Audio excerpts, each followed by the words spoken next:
রাখবো অবশ্যই তৃতীয় দফায় রাজ্যে 4 কেন্দ্রে ভোট। 7টা বেজে যাওয়া মানেই ভোট গ্রহণ শুরু, আর নজরে অবশ্যই 4 কেন্দ্রতে থাকছেই দিনভর আপডেট দেব।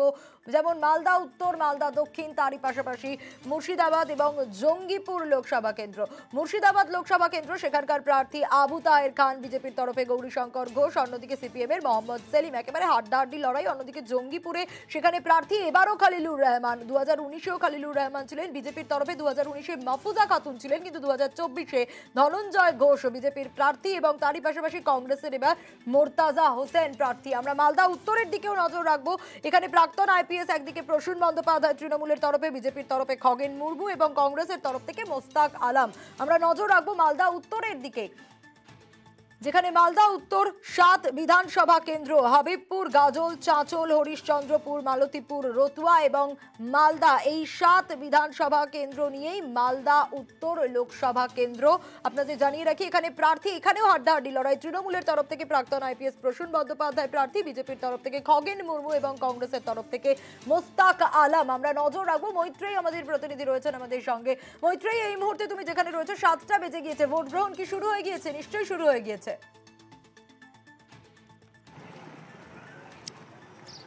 একেবারে দেখো, আমরা এই মুহূর্তে রয়েছি উত্তর মালদার মালতীপুর বিধানসভার মধ্য কুতুবগঞ্জ প্রাথমিক বিদ্যালয়ে, এবং ইতিমধ্যেই কিন্তু ভোট গ্রহণ শুরু হয়ে গিয়েছে। এবং তুমি দেখতে পাচ্ছ বাইরে লাইন রয়েছে। এটা কিন্তু একটা বুথ, এখানে 2টি বুথ রয়েছে এবং এটি একটা বুথের লাইন। এবং আমি দেখাতে চাইবো, আমার ক্যামেরা পার্সন সুমন কে বলবো একটু আরেকটা লাইনও দেখাতে।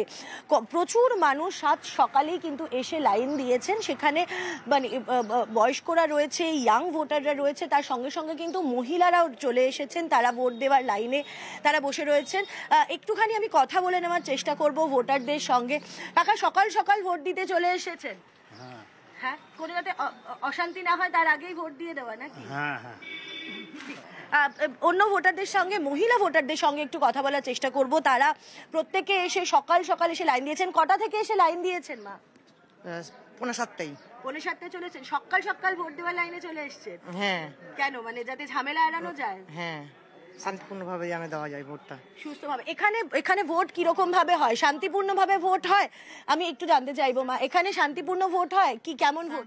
শান্তিপূর্ণ ভোট হয়, কিন্তু সকাল সকাল এসে গেছেন ভোটটা দেওয়ার? হ্যাঁ হ্যাঁ, সকাল সকাল এসছি ঠান্ডার জন্য, আচ্ছা, যাতে সকাল না হয়, গরম না হয় তার আগে। হ্যাঁ, বলে বুঝতেই পারছো, কারণ যদিও আবহাওয়া অত্যন্ত মনোরম রয়েছে মালদা উত্তরে, তবুও মানুষ গরমকে অ্যাভয়েড করার জন্য কিন্তু এখন লাইন দিয়ে দিয়েছে। তুমি দেখতেই পাচ্ছ বুথের বাইরে কিন্তু অন্ততপক্ষে 50 ভোটার তারা এই মুহূর্তে লাইন দিয়ে দাঁড়িয়ে রয়েছেন এবং ভোট দেওয়া শুরু হয়েছে। এবং এক এক করে এক একটা বুথের জন্য, এই যে দেখতে পাচ্ছ, এখানে বুথের 2টো এন্ট্রি পয়েন্ট করা হয়েছে এবং লাইন করে দিয়ে এক একজনকে কিন্তু বুথের ভেতরে ঢোকানো হচ্ছে।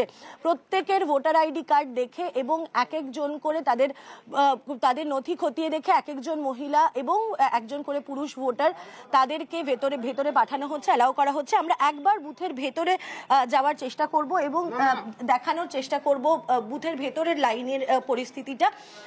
2টি বুথ রয়েছে এবং বুথের বাইরে এখানে লেখা রয়েছে, এখানে কেন্দ্রীয় বাহিনী দাঁড়িয়ে রয়েছেন এবং তারা যেরকম বলছেন যে ভেতরে যাওয়া মানা, কিন্তু এখানে সিসিটিভির বন্দোবস্ত রয়েছে। পোলিং অফিসার, প্রিসাইডিং অফিসার তারা রয়েছে। আমরা একবার প্রিসাইডিং অফিসারের সাথে একবার কথা বলে নেওয়ার চেষ্টা করব। এখন ভোট কি শুরু হয়ে গিয়েছে? হ্যাঁ হ্যাঁ ম্যাম, শুরু হয়ে গেছে। আচ্ছা, কেমন পরিস্থিতি রয়েছে এখনো পর্যন্ত? ভোটারদের বাইরে প্রচুর লাইন রয়েছে, সব পরিস্থিতি কতটা কেমন? আচ্ছা, আমরা ঠিক সময় শুরু করতে পেরেছি, মক পোলও টাইম মতো করতে পেরেছি এবং 7টার মধ্যে ভোট শুরু করেছি। আশা করি আমরা খুব তাড়াতাড়ি শেষ করে দেবো এবং লাইনেও আশা করি সমস্যা হবে না। নিরাপত্তার ব্যবস্থা ঠিকঠাক? হ্যাঁ, খুব সুন্দর হয়েছে। সেন্ট্রাল বাহিনী রয়েছে এবং আমাদের রাজ্য পুলিশও রয়েছে এবং এজেন্টরা খুব সাহায্য করছে আমাদের। খুব সুন্দরভাবে পরিবেশ রয়েছে। ফলে তুমি বুঝতেই পারছো সোনিয়া, এখানে ভোটের একেবারে আঁটো সাঁটো নিরাপত্তা, সেই ছবিটা আমরা দেখছিলাম।